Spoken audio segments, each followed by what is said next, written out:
So hi everyone, this is Shubham, third year computer science student at NIT Kurukshetra.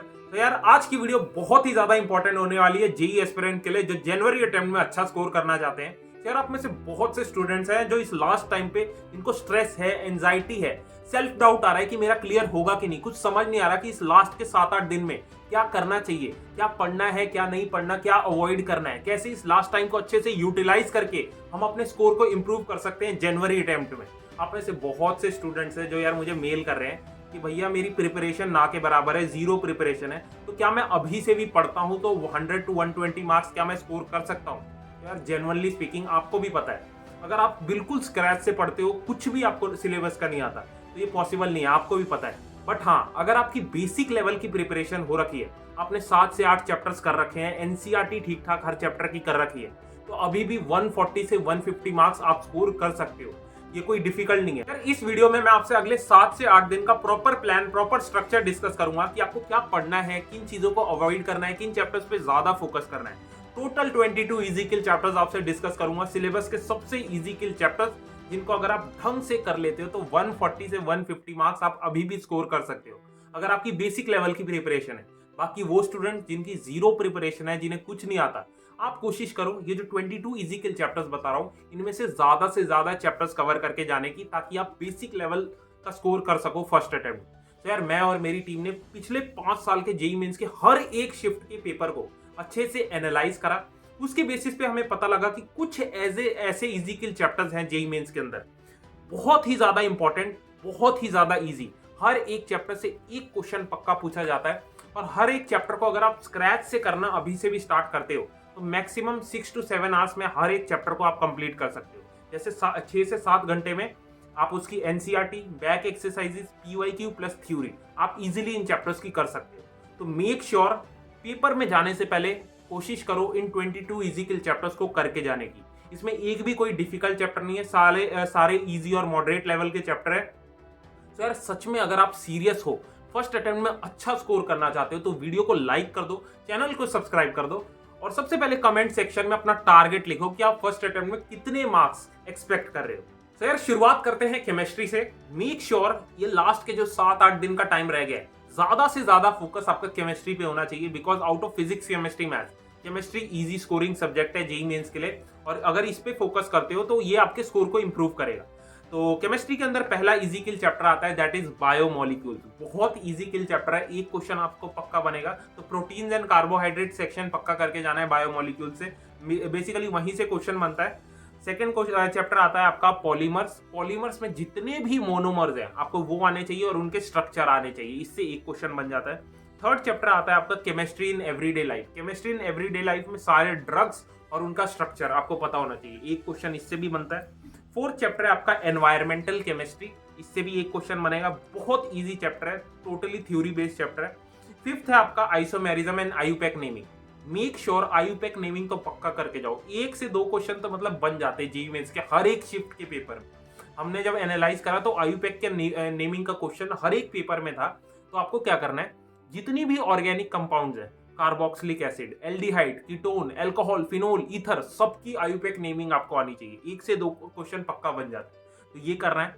उसके बाद sixth है आपका surface chemistry, totally theory based chapter है, इसके अंदर एक ग्राफ वाला टॉपिक है, वो पक्का कर लेना, उससे क्वेश्चन बन जाता है, तो एक क्वेश्चन आपका पक्का यहां से आएगा। सेवेंथ है आपका मेटलर्जी, सारे मेटल्स और उनकी एक्सट्रैक्शन आपको आनी चाहिए, एक क्वेश्चन इससे बन जाता है। एट्थ है आपका मोल कंसेप्ट, सारे न्यूमेरिकल्स एनसीईआरटी के प्रैक्टिस कर लेना। उसके बाद 9th चैप्टर हमारा आता है, दैट इज सॉल्यूशंस। सॉल्यूशंस में आपकी जो कॉलिगेटिव प्रॉपर्टीज 4 है, उनके सारे न्यूमेरिकल्स एनसीईआरटी के कर लो, 1 से 2 क्वेश्चन मैंने देखा ज्यादातर पेपर में आ रखा है सॉल्यूशन, तो सॉल्यूशन चैप्टर पक्का करना है, इजी चैप्टर है। उसके बाद 9th आता है, 10th टॉपिक आता है, that is coordination compound and DF block. बहुत ही मॉडरेट लेवल के टॉपिक है, कुछ नहीं करना, कोई और बुक टच करने की जरूरत नहीं है, सिर्फ एनसीईआरटी से इनकी बैक एक्सरसाइजेस 1 से 2 बार अच्छे से कर लो, तो ये कर लेना है। उसके बाद 11th and last topic, that is GOC hydrocarbon. GOC and hydrocarbon पक्का करना है, 3 क्वेश्चन इससे बनता है, और कोऑर्डिनेशन कंपाउंड और डीएफ ब्लॉक उससे 3 क्वेश्चन बनते हैं, तो ये 2 टॉपिक पक्का करके जाना है। और मैं तो एक्सपेक्ट करता हूँ कि जीओसी और हाइड्रोकार्बन तो आपने पहले भी कर रखा हो, बिकॉज जीओसी और हाइड्रोकार्बन हमारी ऑर्गेनिक का फाउंडेशन है, उसके बिना आप ऑर्गेनिक कर ही नहीं सकते, तो वो तो आपने कर ही रखे होंगे। तो टोटल 11 इजी किल चैप्टर्स हैं केमिस्ट्री के अंदर, और इन्हें अगर आप ढंग से कर लेते हो तो 60 मार्क्स तो आप इजीली केमिस्ट्री के अंदर स्कोर कर सकते हो। और इन चैप्टर्स का आपको लिंक डिस्क्रिप्शन बॉक्स में मिल जाएगा, पीडीएफ मिल जाएगी, वहां से देख सकते हो। और मेक श्योर जो भी चैप्टर्स बताए हैं केमिस्ट्री के अंदर, जेन्युइनली स्पीकिंग सिर्फ और सिर्फ एनसीईआरटी करनी है, कोई और बुक टच करने की जरूरत नहीं है। एनसीईआरटी की बैक एक्सरसाइजेस प्लस थ्योरी और थोड़े बहुत हर चैप्टर के 30 से 40 पीवाईक्यूज कर लो, इट्स इनफ। केमिस्ट्री में 60 मार्क्स आप इजीली स्कोर कर सकते हो। तो यार अब आते हैं फिजिक्स पे। फिजिक्स के इजिकल टॉपिक्स डिस्कस करूंगा। टोटल 6 टॉपिक्स हैं जिन्हें आपको मेक श्योर करो कि करके ही जाना है, एनसीईआरटी करनी है, पीवाईक्यूज करने हैं ढंग से। तो पहला चैप्टर फिजिक्स में आता है, that is units and dimension. Units and dimension से एक क्वेश्चन तो पक्का बनेगा। इसके अंदर आपको एरर एनालिसिस और डायमेंशनल एनालिसिस आनी चाहिए। तो यार मैं गारंटी दे रहा हूँ, जो मैं चैप्टर्स बता रहा हूँ ऐसी हवा में नहीं बता रहा, डिटेल्ड एनालिसिस करिए, पिछले 5 साल के हर एक शिफ्ट के पेपर को एनालाइज करा है, उसके बेसिस पे मैं आपको ये चैप्टर्स रिकमेंड कर रहा हूँ कि ये तो पक्का करके जाने हैं, ईजी है और एक क्वेश्चन पक्का आता है। सो फर्स्ट है आपका यूनिट्स एंड डायमेंशन, एक क्वेश्चन उससे बन जाता है। उसके बाद सेकंड हमारा आता है, that is EM waves, electromagnetic waves, one of the easiest chapter है फिजिक्स का, एक क्वेश्चन इससे आ जाता है। सारी ईएम वेव्स, उनकी प्रॉपर्टीज और लास्ट में न्यूमेरिकल है वो कर लेना। सो थर्ड चैप्टर आपका आता है लॉज ऑफ मोशन, 2 क्वेश्चन इससे बन जाते हैं। फोर्थ आता है आपका work power energy, work power energy से भी एक क्वेश्चन बन जाता है। तो मैं एक्सपेक्ट करता हूँ कि लॉज ऑफ मोशन और वर्क पावर एनर्जी आपने कर रखा होगा, one of the easiest chapters हैं पूरी क्लास 11th फिजिक्स के। तो इनसे 3 क्वेश्चन आपके आएंगे, तो ये पक्का कर लेना। उसके बाद फिफ्थ टॉपिक है, that is gravitation and kinetic theory of gases. ये भी मॉडरेट लेवल के टॉपिक है, केटीजी तो बहुत सिंपल है, तो 2 क्वेश्चन इनसे बन जाता है। और चाहे तो मैं आपको डिस्क्रिप्शन बॉक्स में पीवाईक्यूज ट्रेंड दे दूंगा, पिछले 4 साल के जितने भी जेईई मेंस के पेपर हैं, हर एक पेपर में हर चैप्टर से कितने क्वेश्चन पूछे गए हैं, उसका एक मैं पीडीएफ दे दूंगा, वो डाउनलोड कर लेना। उससे आपको पता लग जाएगा कि कौन से चैप्टर्स आपको करने हैं, कौन से इजी किल चैप्टर्स हैं जिनका वेटेज ज्यादा है। उसके बाद 6th आता है, दैट इज हमारी मॉडर्न फिजिक्स। मॉडर्न फिजिक्स आपकी पूरी फिजिक्स का सबसे इजीएस्ट पोर्शन है। मॉडर्न फिजिक्स से आपको 5 क्वेश्चन पक्का मिलेंगे, और मॉडर्न फिजिक्स को अगर आप करके जाते हो तो 20 नंबर तो आपके मतलब पक्का है। मेक श्योर करके जाओ कि मॉडर्न फिजिक्स पक्का करना है। बहुत से बच्चे मॉडर्न फिजिक्स इसलिए छोड़ देते हैं बिकॉज वो लास्ट में आती है, बट ये गलती नहीं करनी, मॉडर्न फिजिक्स पक्का करने हैं।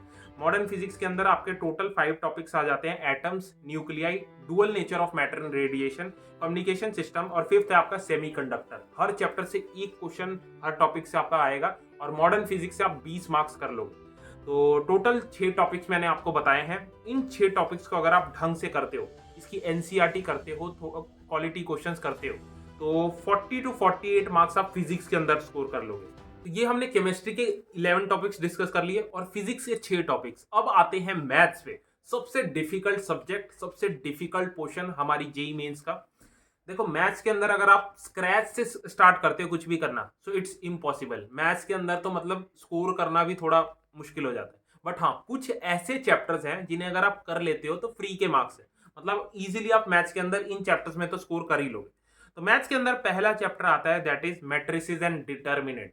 2 क्वेश्चन फिक्स्ड है इस टॉपिक से, क्लास 12th पूरी मैथ्स का सबसे one of the easiest chapter है, और अगर आपकी किस्मत अच्छी रही तो 3 क्वेश्चन भी इससे बन जाते हैं। तो डिटर्मिनेंट्स तो पक्का करना है। तो मैट्रिसेस एंड डिटर्मिनेंट पहला चैप्टर है। और यार जो भी मैं आपको चैप्टर्स बता रहा हूँ ना, मेक श्योर करो कि हर एक चैप्टर के 30 से 40 पीवाईक्यूज कर लो, उसमें सारे टाइप के क्वेश्चंस भी कवर हो जाएंगे और पीवाईक्यूज भी आप प्रैक्टिस कर लो। तो लिंक डिस्क्रिप्शन बॉक्स में एक बुक का डाल दूंगा, आप वहां से पीवाईक्यू बुक परचेज कर सकते हो और क्वालिटी क्वेश्चन प्रैक्टिस कर सकते हो। तो मैथ्स के अंदर हमारा सेकंड टॉपिक आता है, that is sets relation function. ये भी बहुत इजी टॉपिक है, इससे आपका 2 क्वेश्चन फिक्स्ड है सेट्स रिलेशन फंक्शन से, तो ये वाला टॉपिक कर लेना। उसके बाद थर्ड टॉपिक है पूरी मैथमेटिक्स का, क्लास 11-12 की सबसे इजीएस्ट चैप्टर है, दैट इज मैथमेटिकल रीजनिंग। बच्चे छोड़ के चले जाते हैं सिंपल सोच के, एक क्वेश्चन इससे आपको पक्का मिलेगा, 1 घंटे का चैप्टर है, तो इसे नहीं छोड़ना। उसके बाद फोर्थ टॉपिक है हमारा, that is limits and continuity. Limits continuity से एक क्वेश्चन बन जाता है, भले डिफरेंशिएशन नहीं आता उसे छोड़ दो, बट लिमिट्स कंटिन्यूटी कर लेना, एक क्वेश्चन इससे आता है। उसके बाद फिफ्थ है आपका स्टैटिस्टिक्स एंड प्रोबेबिलिटी। बहुत ही इंटरेस्टिंग चैप्टर्स हैं, अगर आपने पहले कर रखे हैं तो लास्ट के टाइम पे सिर्फ इनके पीवाईक्यूज कर लो, इजीली इसके अंदर आप स्कोर कर लोगे। तो स्टैटिस्टिक्स और प्रोबेबिलिटी से 2 क्वेश्चन आपका पक्का आएगा। तो ये जो 5 टॉपिक्स मैथ्स के अंदर बताए हैं, इन 5 टॉपिक से टोटल 8 क्वेश्चंस आपको पेपर के अंदर दिख जाएंगे। यार इन टोटल हमने कितने चैप्टर्स डिस्कस कर लिए? केमिस्ट्री के अंदर 11 टॉपिक्स हो गए, फिजिक्स के अंदर 6 एंड मैथमेटिक्स के अंदर 5। इन टोटल 22 इजी चैप्टर्स हैं। सब कुछ छोड़ दो, जो भी कर रहे हो सारे चैप्टर्स छोड़ दो। कोशिश करो पेपर में जाने से पहले ये 22 चैप्टर्स आपके ढंग से हो जाने चाहिए। फ्री के मार्क्स हैं, हर एक चैप्टर से एक क्वेश्चन मिलेगा और ढंग से इन चैप्टर्स को कर लेते हो, एनसीईआरटी बैक एक्सरसाइजेस पीवाईक्यूज कर लेते हो इन चैप्टर्स के, तो 140 से 150 मार्क्स लाना कोई डिफिकल्ट नहीं है, इजीली आप ला सकते हो। सो ये जो 7-8 दिन का टाइम रह गया है, कुछ इंपॉर्टेंट पॉइंट्स हैं जिन्हें हमें फोकस करने की जरूरत है, जिन्हें फॉलो करने की अगले 7 से 8 दिन जरूरत है। सबसे पहला है, जो भी चैप्टर्स बताए हैं इनकी एनसीईआरटी आपको पक्का करनी है। केमिस्ट्री और फिजिक्स की तो खासकर, बिकॉज केमिस्ट्री फिजिक्स में एनसीईआरटी से क्वेश्चन आते हैं बैक एक्सरसाइजेस से, तो एनसीईआरटी पक्का करनी है। सेकंड है पीवाईक्यूज करने हैं, हर चैप्टर के 30 से 40 पीवाईक्यूज कर लो। लिंक डिस्क्रिप्शन बॉक्स में बुक का डाल दूंगा, वहां से कर सकते हो। थर्ड है, लास्ट 7-8 दिन का टाइम रह गया है, मेक श्योर करो कि हर एक दिन आपको एक मॉक टेस्ट प्रॉपर 3 घंटे का देना है। मॉक टेस्ट देना बहुत ज्यादा इंपॉर्टेंट है, इससे आपकी एक्यूरेसी बढ़ेगी, कम टाइम में ज्यादा क्वेश्चंस कर पाओगे। फोर्थ है, out of physics chemistry math सबसे ज्यादा फोकस हमें केमिस्ट्री पे कर रहे हैं, इजी स्कोरिंग सब्जेक्ट है। तो ये कुछ इंपॉर्टेंट टिप्स हैं जिन्हें अगर आप फॉलो करते हो तो ये आपके स्कोर को इंप्रूव करेगा। तो जिन जिन स्टूडेंट्स ने यहाँ तक वीडियो देखी है, वीडियो को लाइक कर दो, चैनल को सब्सक्राइब कर दो और अपना ड्रीम कॉलेज कमेंट सेक्शन में लिखो। So I will meet you next video. जय हिंद।